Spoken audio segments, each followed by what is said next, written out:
Picture this. Christmas Eve, 1895. Snow is falling in the Blue Ridge Mountains of North Carolina. Not exactly where you'd expect to find America's answer to Versailles, but here we are. Somewhere in those mountains, a 27-year-old bachelor who speaks 8 languages and owns 23,000 books is about to open the doors to the largest private home ever built in the United States. 250 rooms, 43 bathrooms, an indoor swimming pool with underwater lighting, because apparently one bathroom wasn't excessive enough. His name is George Vanderbilt, and he's just spent $6 million, over $200 million in today's money, building a French Renaissance chateau in the middle of Appalachia, which, if we're being honest, is the kind of decision that usually ends with your grandchildren selling the furniture at auction and converting the ballroom into a shopping mall. Except that's not what happened. Biltmore is still standing, still owned by the same family, still the largest privately owned home in America, 130 years later. While every other Gilded Age mansion was being demolished, subdivided, or turned into a museum run by the government, Biltmore somehow survived. The Depression, 2 world wars, tax codes specifically designed to destroy places exactly like this. So tonight, we're going to figure out how. How does a house this absurdly, impossibly large not only survive but thrive in a world that stopped building palaces a century ago? If you're watching with tired eyes and an overthinking mind, this story is for you. If you really enjoy these bedtime journeys through history, please like this video, subscribe, and tell me in the comments where you're listening from. I always love knowing where these stories are keeping you company. Now, let's talk about the quiet billionaire who built a chateau in the mountains and accidentally created the only Gilded Age mansion too big to fail. Let's start with the absurdity of the thing itself, because numbers alone don't really capture how unhinged this project was.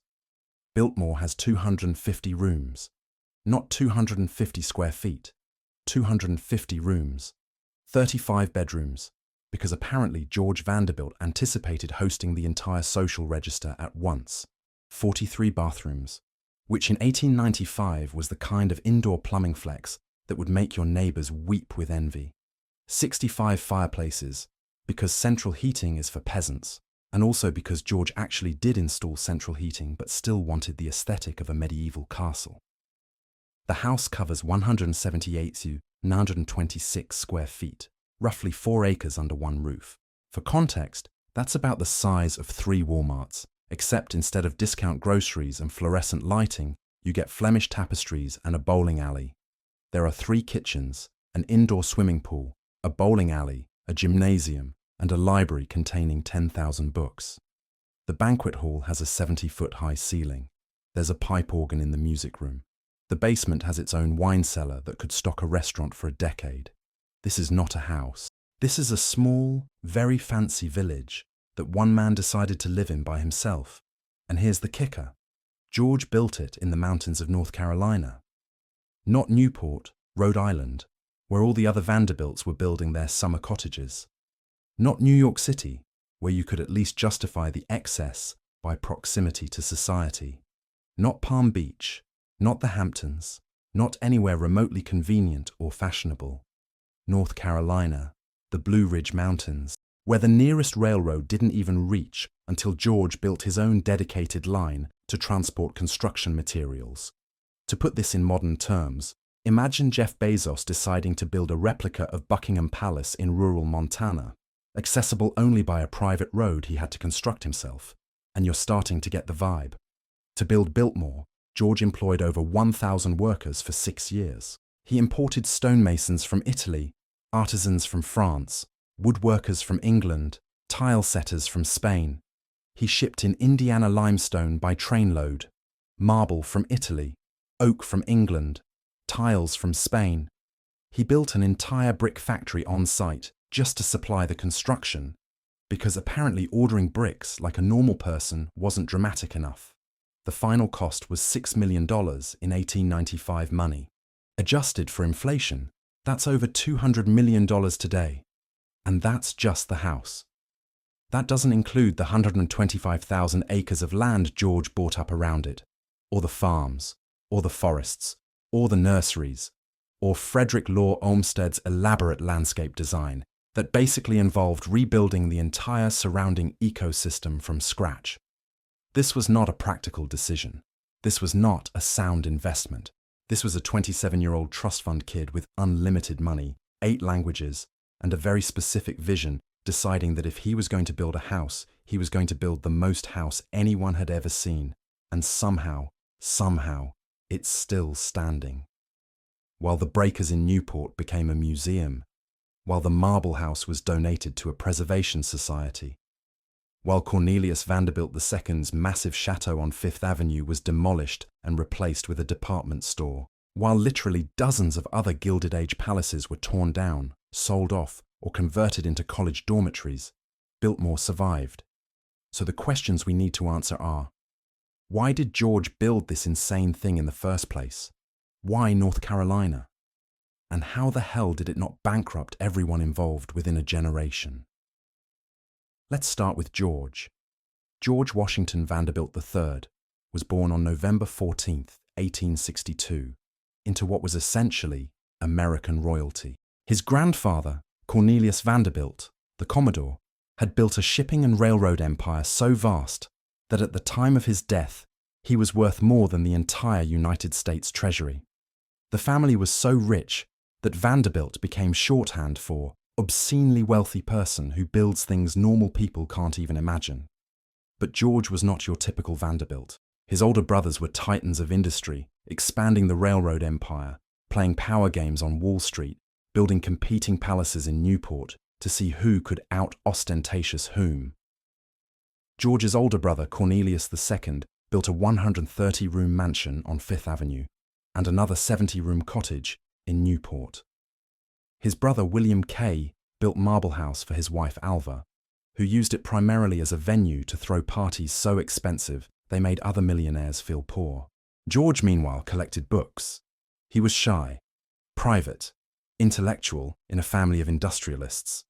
He spoke 8 languages fluently, read ancient Greek for fun, and could discuss art, architecture, agriculture, and forestry with equal expertise. His personal library eventually contained 23,000 volumes, not for show, but because he actually read them. He preferred libraries to boardrooms, gardens to board meetings, and genuine learning to social climbing. In modern terms, George was the family member who majored in philosophy while his brothers got MBAs and became investment bankers. Except instead of struggling to pay rent while working at a non-profit, George had inherited millions and could indulge his intellectual interests without worrying about trivial things like earning a living. He was also, by Vanderbilt standards, relatively normal. He didn't gamble away fortunes in Monte Carlo. He didn't collect mistresses or race yachts or challenge people to duels. He just wanted to read, think, and build something beautiful that would last, which is either deeply admirable or a sign that he should have gone to therapy instead of building a 250-room house, depending on your perspective. When George's father died, he inherited a staggering fortune, millions upon millions, more money than anyone could reasonably spend in several lifetimes. And George, at age 26, decided he was going to spend it on a vision. He wanted to create an American estate that could rival the great houses of Europe. Not just in size or grandeur, but in purpose. He wanted a place of beauty, learning, and sustainability. A working estate that demonstrated modern forestry and agriculture. A library and art collection that could educate and inspire. A house that combined European sophistication with American ambition and didn't apologize for either. So, in 1888, George visited Asheville, North Carolina. Why Asheville? Well, partly because it was a fashionable health resort at the time. People with tuberculosis and weak constitutions went there to take the air and hopefully not die. George's mother, Maria, had visited for her health, and George came along to keep her company. But George saw something else. He saw degraded farmland that had been clear-cut and overworked for decades. He saw mountains that had once been covered in old-growth forest, now stripped bare and eroding.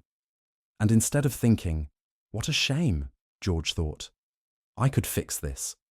He also saw privacy. In North Carolina, he could build whatever he wanted without the New York social register breathing down his neck, judging his architectural choices, gossiping about his guest list. He could create something genuine without the performative nonsense that came with building in Newport or Manhattan.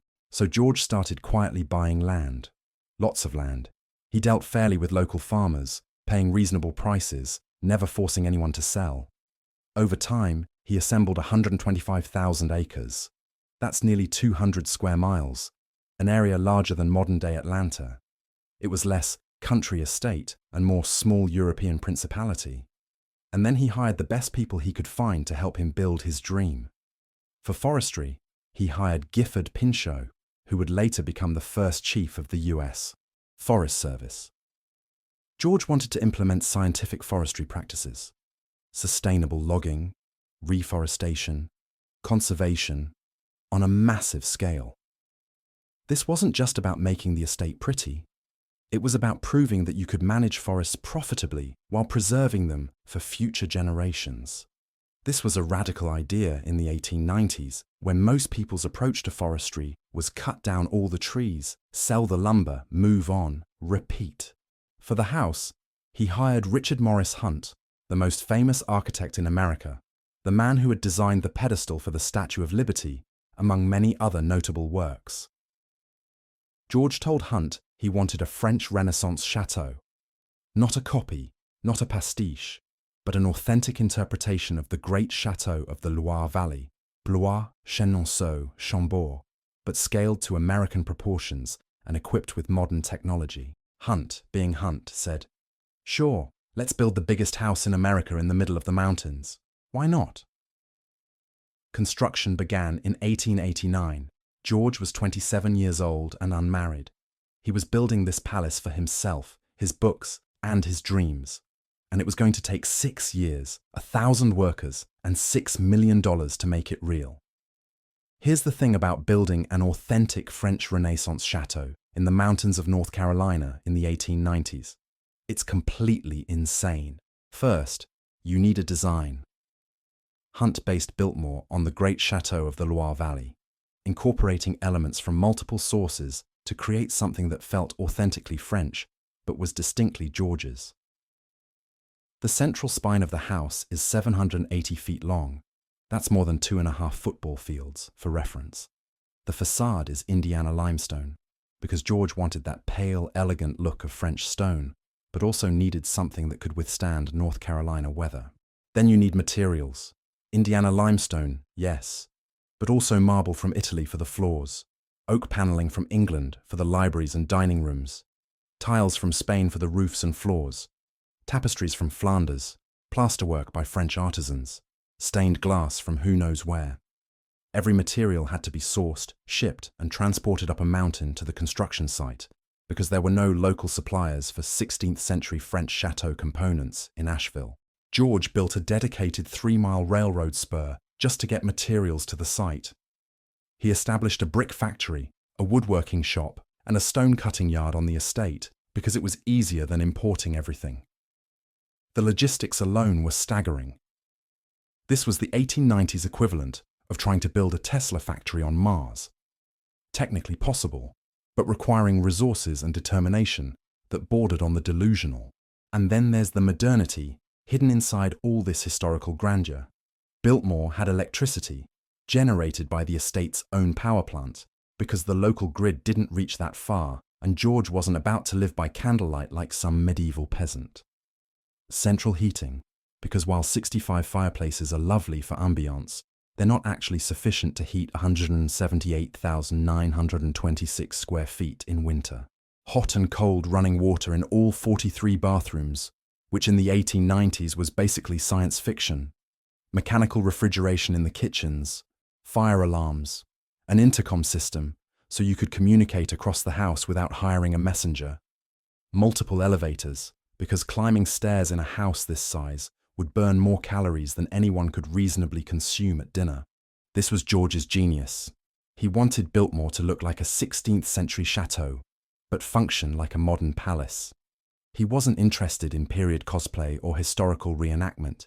He wanted beauty, yes, but also comfort, efficiency, and sustainability. The construction process was grueling. No modern equipment, no cranes, no forklifts, no power tools in the way we think of them today. Everything was done by hand, by craftsmen imported from Europe who trained local workers in old-world techniques. Italian stonemasons taught North Carolinians how to carve limestone. French artisans demonstrated plasterwork that hadn't been seen in America before. English woodworkers showed locals how to create the kind of carved paneling that belonged in royal palaces. Biltmore became an informal school of traditional craftsmanship, teaching stone-cutting, woodworking, and plasterwork to American workers who'd never seen anything like it. It was like a really expensive apprenticeship program, disguised as one man's vanity project. Let's talk about some of the key spaces, because the scale is hard to grasp without specifics. The banquet hall has a 70-foot-high ceiling. 70 feet. That's a 7-story building. The walls are hung with Flemish tapestries that George bought in Europe. There's a triple fireplace at one end, 3 fireplaces, side by side, big enough to roast an entire ox if you felt so inclined. The dining table seats 64 people comfortably, which raises the question of who George thought he was going to feed. The ceiling is supported by disguised steel trusses, because authenticity is great until your ceiling collapses and kills your dinner guests. The library is 2 stories tall and houses 10,000 volumes. George's actual working library, not decorative, leather-bound sets bought by the yard to impress visitors. Carved walnut panels, a painted ceiling depicting mythological scenes, and enough books to keep a scholar busy for a lifetime. This was George's favourite room, the heart of the house, the place where he actually spent his time when he wasn't overseeing construction or managing his forests. The music room contains a pipe organ and more tapestries, designed for salon-style entertainment. There's a breakfast room for casual family meals, a billiard room for cigars and questionable decisions after dinner, and multiple sitting rooms for various degrees of formality, depending on who was visiting and how much you liked them. And then there are the bathrooms, 43 of them. In 1895, most Americans were still using outhouses, and George Vanderbilt built a house with 43 bathrooms. Each one had hot and cold running water, porcelain fixtures imported from Europe, heated towel racks, because cold towels are apparently intolerable, and elaborate tile work that must have cost more than most people's entire homes. This was the kind of plumbing flex that made other millionaires feel inadequate, like showing up to a potluck with a professionally catered 5-course meal while everyone else brought store-bought cookies. But wait, there's more. The basement, because of course, there's a basement the size of a warehouse, contains an indoor swimming pool. Heated, naturally, with underwater lighting, because George apparently invented the luxury hotel spa experience decades before luxury hotels thought of it. The aesthetic is Roman bath, complete with tile work that must have required an entire team of craftsmen working for months. This was 1895, remember. Most people were still bathing once a week in a tin tub. George had an indoor heated pool with mood lighting. Also in the basement, a gymnasium, because George believed in physical fitness and wasn't about to let winter weather interfere with his workout routine. A bowling alley, because why not? A gun room for storing hunting equipment. 125,000 acres of estate means you need somewhere to keep your rifles organized. Wine cellars that could stock a Michelin-starred restaurant for years. And servants' quarters that were, by contemporary standards, absurdly nice. Individual rooms, their own dining area, proper laundry facilities, better living conditions than most working-class families had in their actual homes. George treated his staff better than most wealthy people treated their relatives, which was unusual for the era and probably helped with employee retention. The kitchens, 3 of them, because one kitchen is for amateurs, had mechanical refrigeration, gas stoves, and elaborate storage systems that would make a modern restaurant chef weep with envy. The kitchens alone were larger than most people's entire homes, because feeding a house party at Biltmore required military-level logistics and industrial-scale food preparation. And then there's the landscape. George hired Frederick Law Olmsted, the man who designed Central Park, to design the grounds. Olmsted looked at the degraded farmland and the clear-cut forests surrounding the construction site, and basically said, "We're going to fix all of this, but it's going to take decades and cost a fortune." George said, "Perfect. When can you start?" Olmsted designed a 3-mile approach road that gave visitors carefully orchestrated glimpses of the house through the trees. A tower here, a turret there, building anticipation before the final dramatic reveal. He created formal Italian gardens with fountains and sculptures, walled gardens for roses and cutting flowers, shrub gardens with carefully planned seasonal colour. But he also designed a working landscape, farms, forests, nurseries, all managed according to the latest scientific principles. The estate became self-sufficient in a way that would make modern homesteaders jealous. Dairy farms produced milk, butter, and cheese. Orchards provided fruit.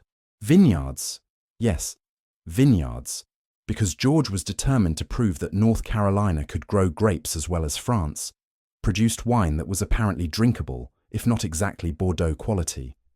Vegetable gardens fed the household. The forests were managed sustainably, providing timber while being preserved and restored for future generations.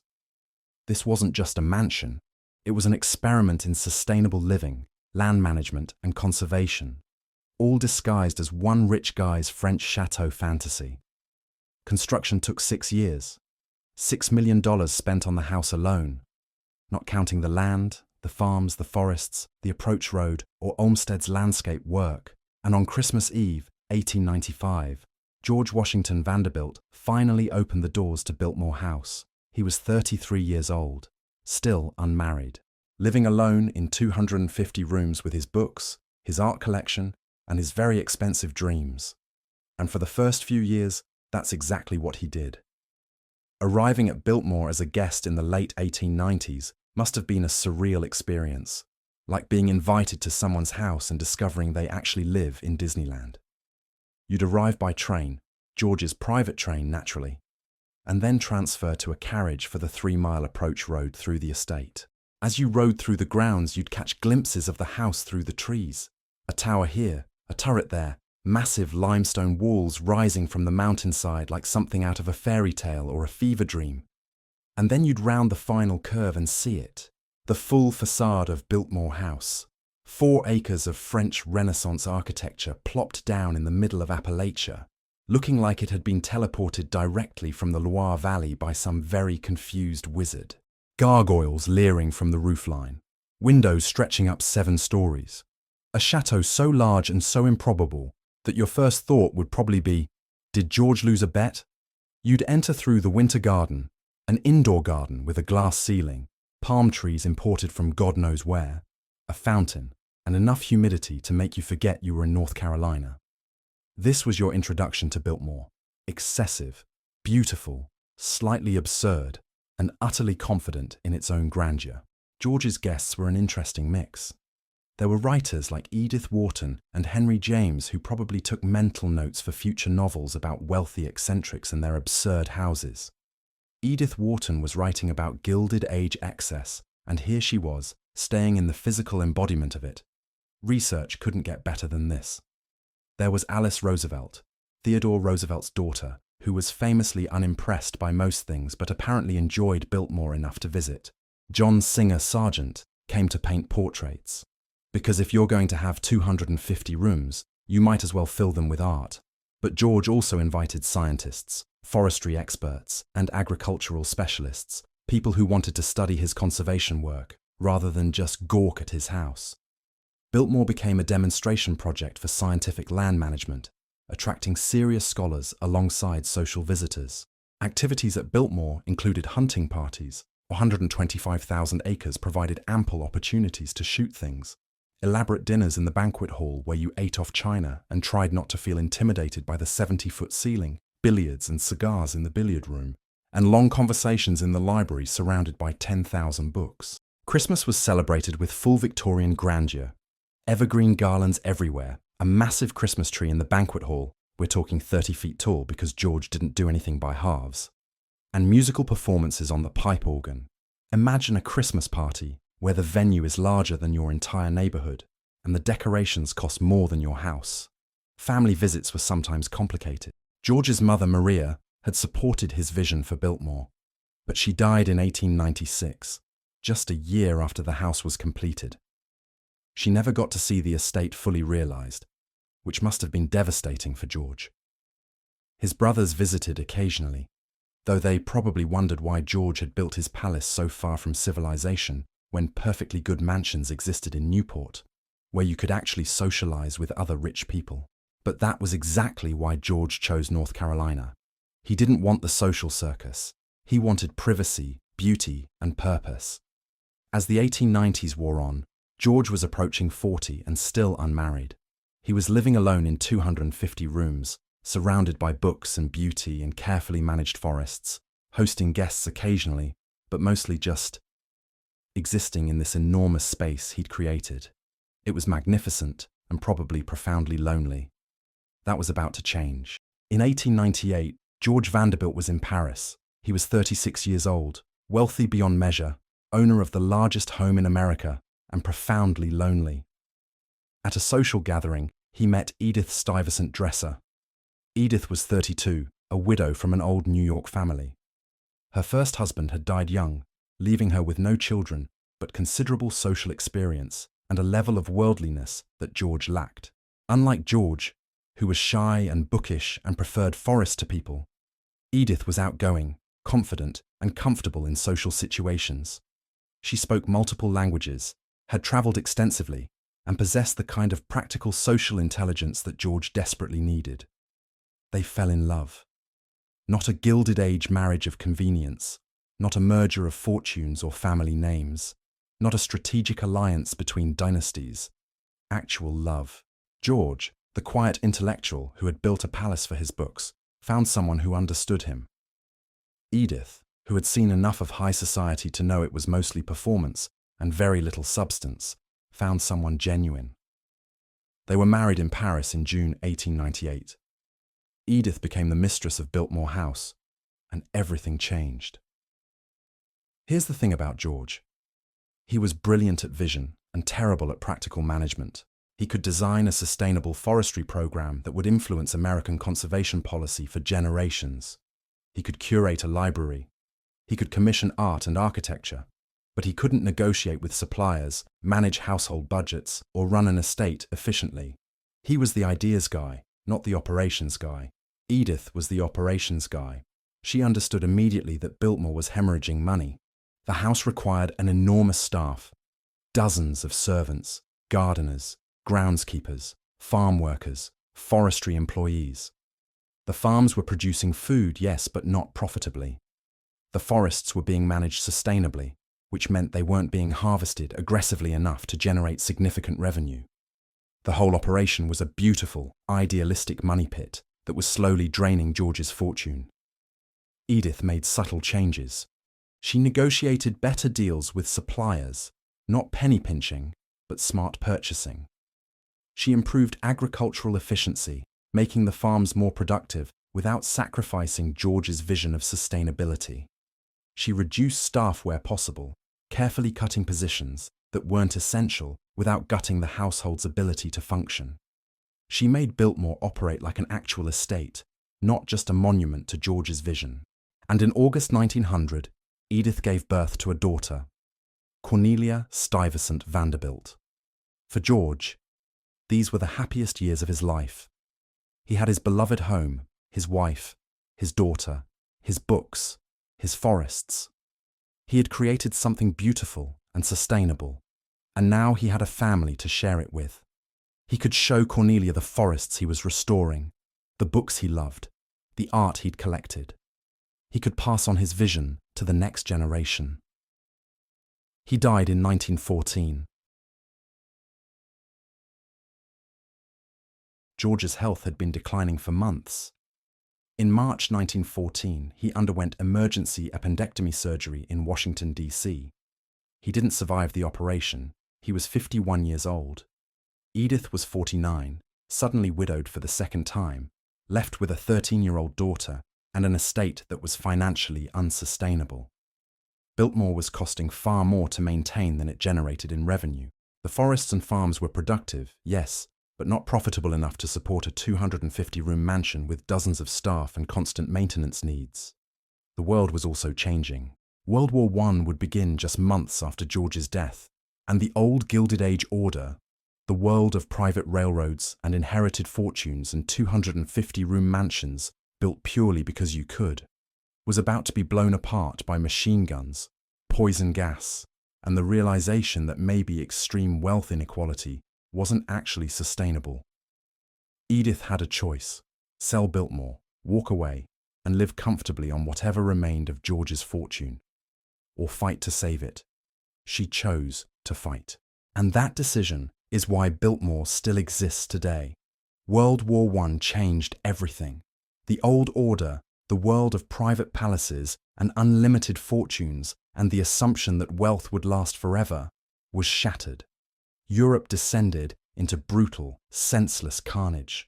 Empires fell, revolutions erupted, millions died, and in America, the government looked at people like the Vanderbilts and decided that maybe, just maybe, extreme wealth should be taxed more heavily. Income taxes rose. Estate taxes were introduced. The cost of maintaining Biltmore, already unsustainable, became even more impossible. Edith responded by micromanaging everything. She studied the estate's accounts line by line, demanded efficiency from every department, reduced staff where possible, scaled back entertaining and social events, and expanded the agricultural operations to make them more profitable. She was fighting a losing battle against economics and changing social norms, but she fought it intelligently and stubbornly. Cornelia, meanwhile, was growing up in a world very different from the one her father had known. Edith sent her to school outside Biltmore, wanting her daughter to understand the real world rather than just the rarefied bubble of the estate. Cornelia was a Vanderbilt, yes, with all the privilege that implied, but she was also the child of a widow who was struggling to keep a palace from bankrupting the family. When America entered World War I in 1917, Biltmore contributed to the war effort. The farms increased food production to help feed the nation. Edith hosted fundraisers and organized relief efforts. The estate became part of the broader national mobilization, proving that even in crisis, Biltmore could serve a purpose beyond just being beautiful. But the 1920s brought new challenges. Estate taxes continued to rise. Income taxes climbed higher. The social world that had sustained the Vanderbilts, the endless rounds of parties, the competition to build bigger and more ostentatious houses, the assumption that wealth and status were permanent, was fading. Jazz-age America had different values, different priorities, and very little patience for Gilded Age excess. Other Vanderbilt properties were being sold off or demolished. Cornelius Vanderbilt II's massive chateau on Fifth Avenue in Manhattan, a 130-room palace that had cost millions to build, was torn down in the 1920s and replaced with a department store, because apparently retail space was more valuable than architectural history. The Breakers in Newport became a museum. Marble House was donated to a preservation society. The Gilded Age was over, and the houses it had built were being destroyed faster than they'd been erected. Edith watched all of this and realized that Biltmore's only chance of survival was to become something other than a private home. But what? How do you transform a 250-room chateau in the mountains into something financially viable? Then came the Great Depression. The stock market crashed in 1929. Banks failed. Fortunes evaporated overnight. The American economy collapsed. And suddenly the idea of maintaining a 250-room mansion seemed not just impractical, but obscene. People were starving. Bread lines stretched around city blocks, and the Vanderbilts were paying property taxes on 8,000 acres and a house the size of a small village. Edith made a decision that shocked everyone who knew her. In 1930, she opened Biltmore House to paying tourists. $1 admission. Come see how the Vanderbilts lived. Walk through the banquet hall. Admire the library. Marvel at the excess and the beauty and the absurdity of it all. Bring your family. Take photos. Buy souvenirs. High society was scandalized. Opening your home to the public. letting strangers walk through your private spaces, charging admission like some kind of carnival attraction. It was vulgar, déclassé, the kind of thing respectable families simply didn't do. Edith didn't care. She had a choice: preserve Biltmore or preserve her social reputation. She chose Biltmore, and it worked. The first tourists who walked through Biltmore in the 1930s must have felt like they'd stepped into another world, or maybe a time machine malfunctioned and dropped them into the wrong century. Outside, the Depression raged. Banks were failing, people were starving, bread lines stretched around city blocks, families were losing their homes and their livelihood. Inside Biltmore, Flemish tapestries worth more than most houses, a 10,000-book library, 43 bathrooms with heated towel racks, an indoor swimming pool with underwater lighting. It was a monument to a world that had ended, preserved in amber like a very expensive fossil, and now available for viewing for $1. The surreal thing was that the Vanderbilts still lived there. Edith and Cornelia occupied private quarters, while strangers walked through the public rooms, gawking at the excess. Imagine trying to eat breakfast in your kitchen while 1,000 strangers per month tour your living room. That was Edith's life in the 1930s. But the admission fees helped. Not enough to make Biltmore profitable, but enough to slow the financial bleeding, to keep the estate from collapsing entirely under its own weight and expense. In 1932, Edith made another radical decision. She sold 86,700 acres of Biltmore's forests to the federal government. The land became Pisgah National Forest, one of the first national forests in the eastern United States. George's vision of sustainable forestry was preserved, his conservation work protected for future generations, just not in private hands anymore. The sale provided crucial capital. It also reduced the estate's property tax burden significantly, because taxing 125,000 acres was bankrupting the family. But 8,000 acres was at least theoretically manageable. Biltmore went from small European principality to just absurdly large estate, which was a step towards sustainability, even if it meant giving up most of George's original vision. During World War II, Biltmore served yet another unexpected purpose. It housed priceless art from the National Gallery of Art, paintings, sculptures, rare documents, all stored in Biltmore's climate-controlled rooms, protected from potential bombing or invasion. The house that George had built to showcase beauty became a refuge for beauty during wartime, a vault preserving civilization's treasures, while the world tried to destroy itself. Cornelia's life, meanwhile, had become complicated. She married, had children, but her marriage fell apart. Unsurprising, given the pressure of being a Vanderbilt heir and growing up in a palace that was slowly going broke. She eventually moved away from Biltmore, leaving Edith to manage the estate alone. Edith lived to see Biltmore survive the Depression, the war, and the continuing evolution of American society.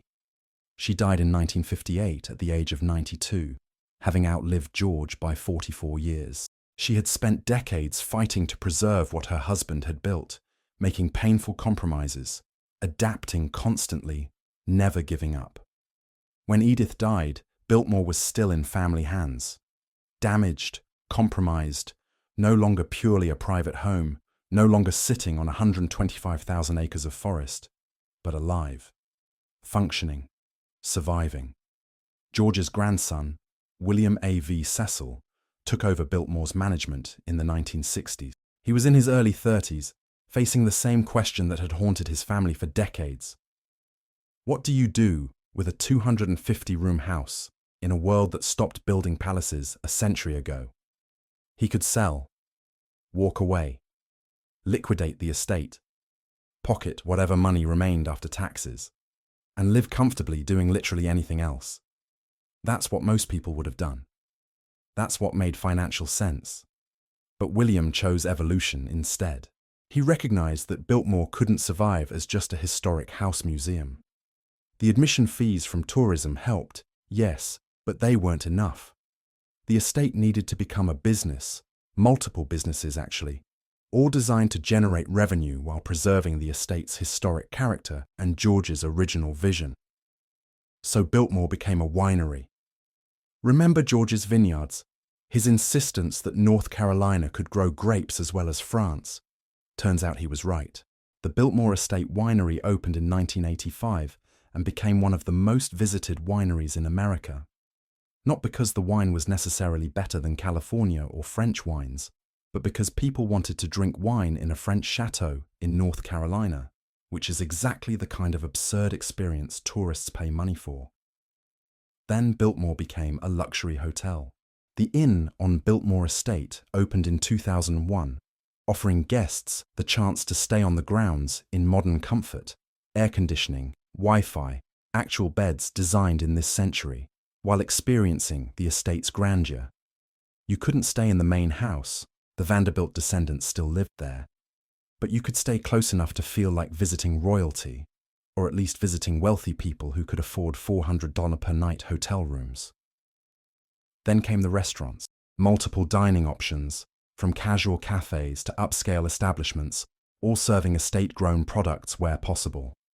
The farms that George and Edith had built were still productive, still supplying food, now feeding paying customers instead of just the family. Then came retail, gift shops selling Biltmore-branded everything, wine of course, but also Christmas ornaments, because Victorian Christmas at Biltmore became an annual event that people planned their entire holiday season around.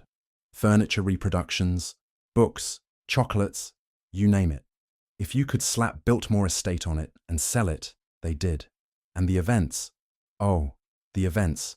concerts on the lawn during summer, candlelight Christmas tours in December, where the entire house was decorated like a Victorian Christmas fantasy and you walked through by candlelight while volunteers in period costume pretended it was 1895.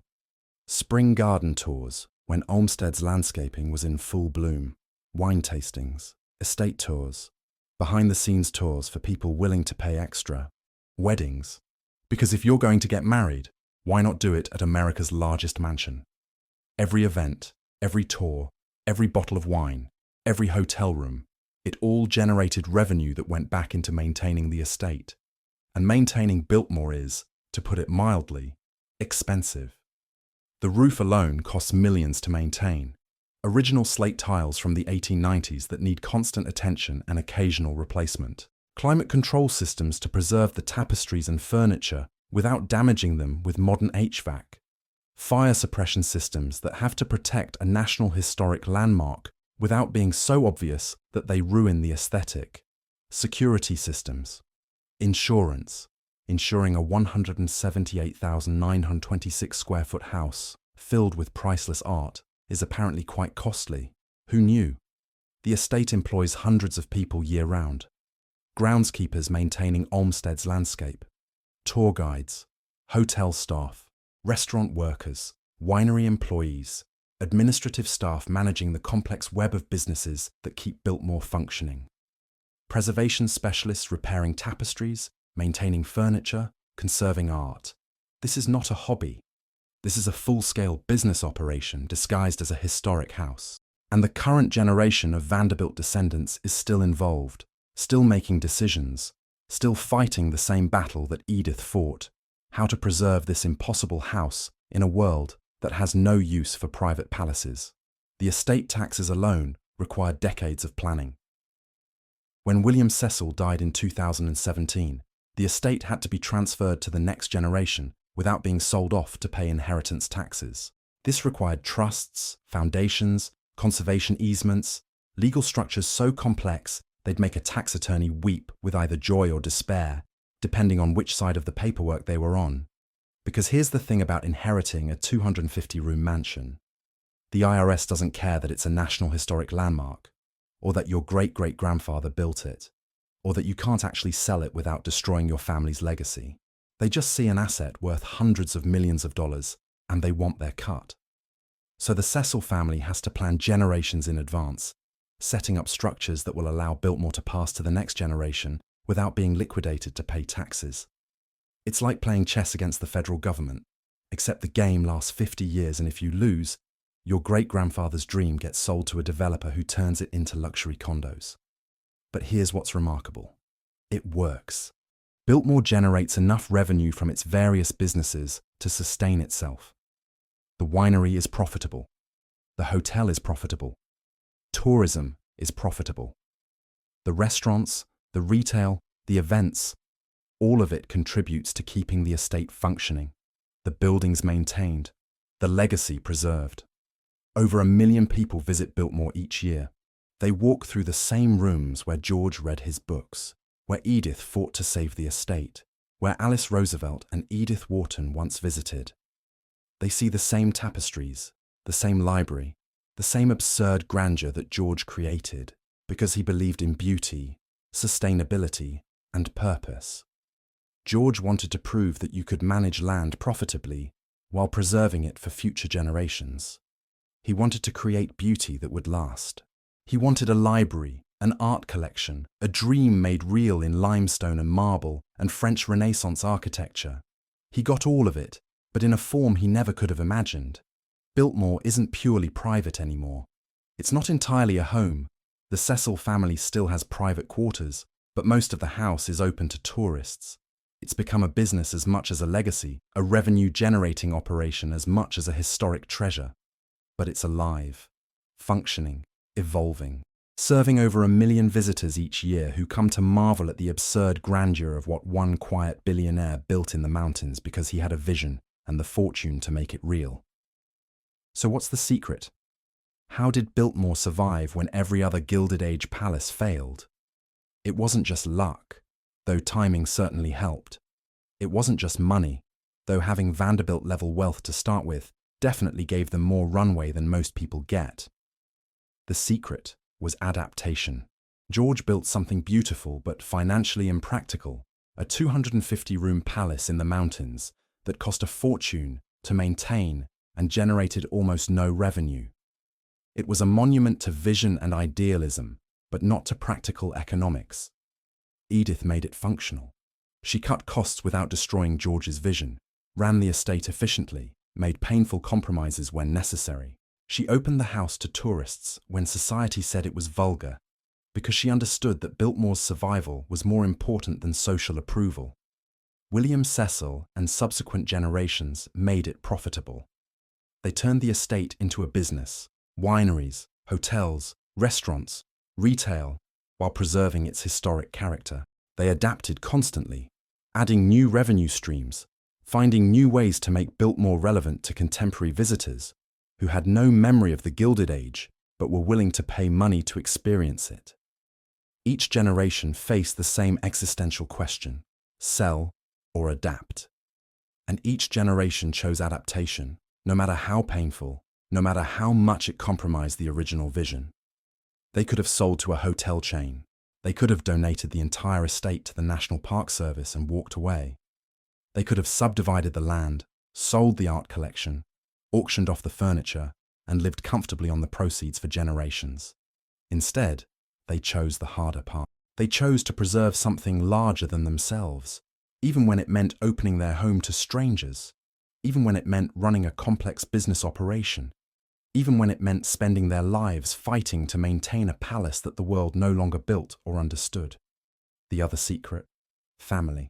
Biltmore stayed in Vanderbilt hands for 130 years, not because the family was particularly brilliant at business, though they learned, but because successive generations cared enough to fight for it. They could have sold, they could have walked away, they could have done literally anything else, but they didn't. They chose to honor George's vision, to preserve Edith's sacrifice, to maintain something beautiful in a world that increasingly valued efficiency over grandeur, practicality over dreams. And maybe that's the real lesson here. George Vanderbilt built Biltmore for himself, his books, and his dreams. It was excessive, impractical, absurdly expensive, and completely unnecessary by any rational measure. He could have built a normal mansion, well, a normal rich person mansion, and invested the rest of his fortune in stocks or railroads, or literally anything with better returns. But he built Biltmore instead. He created something beautiful and sustainable, something that demonstrated his values, something that would outlast him. And it did outlast him, but only because other people, Edith, William, their descendants, decided those dreams were worth fighting for. even when the world had moved on from private palaces and Gilded Age excess. Biltmore survived because people chose to save it. Again and again and again, across generations, through depressions and wars, and tax codes specifically designed to destroy estates exactly like this one, people chose adaptation over abandonment, preservation over profit, legacy over convenience. That's not romantic. It's not a fairy tale. It's messy and complicated and required constant, painful compromise. Biltmore today is not what George built. It's been commercialized, open to tourists, turned into a business. The private palace became a public attraction. The 125,000-acre estate became 8,000 acres. The quiet library where George read became a stop on a guided tour. But it's still standing, still beautiful, still serving over 1 million visitors each year who come to see what one person's vision looks like when it's built in limestone and slate and French Renaissance architecture, preserved through depression and war and the simple passage of time.